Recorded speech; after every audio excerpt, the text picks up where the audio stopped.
পরম প্রেমময় শ্রী শ্রী ঠাকুরের চরণে আমার শতকোটি প্রণাম। শিবের বুকের উপর দণ্ডায়মান মা কালীর স্বতন্ত্র এক ব্যাখ্যা দিলেন পরম দয়াল শ্রী শ্রী ঠাকুর অনুকূলচন্দ্র। পুরুষ অক্রিয় সব, প্রকৃতির সংস্পর্শে তিনি হয়ে ওঠেন সক্রিয়। তখন সৃষ্টি শুরু হয়। শ্রী শ্রী ঠাকুর বললেন, পুরুষ স্নায়ু বা স্থিরধর্মী, ইংরাজিতে বলে পজিটিভ, আর চরিষ্ণু বা চরধর্মী, নেগেটিভ। এই পজিটিভ ও নেগেটিভের পারস্পরিক মিলনেই হয় সৃষ্টির সূচনা। বৈদ্যুতিক আলো জ্বালাতে গেলে একটি তারের নেগেটিভ ও পজিটিভের মিলন দরকার হয়। শুধু দুটি পজিটিভ বা দুটি নেগেটিভ একত্র করে আলো জ্বলে না।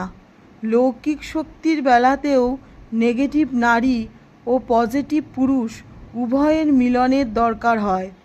বিশ্ব সৃষ্টির প্রাক্কালেও তেমনি পজিটিভ শক্তি ও নেগেটিভ শক্তির মিলন, তারই প্রতীক ওই পজিটিভ নিষ্ক্রিয় শিবের বুকে নেগেটিভ চঞ্চলা কালীর পদাচারণা।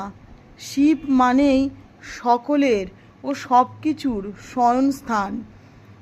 শ্রী ধাতু অর্থাৎ যার মধ্যে বিশ্ব দুনিয়ার সব কিছুই অবস্থিত। অখণ্ড শিব সত্তা, তা এক এবং অদ্বিতীয়। তা চিরকাল ছিল, আছে এবং থাকবে। কিন্তু তা কখনোই এই বিচিত্র শোভা নিয়ে দৃশ্যমান জগৎরূপে ফুটে উঠতে পারত না, যদি নাকি তার বক্ষে প্রকৃতির চরমানতা সংযুক্ত না হতো। প্রকৃতির সংস্পর্শেই পুরুষ সচল ও সক্রিয় হয়।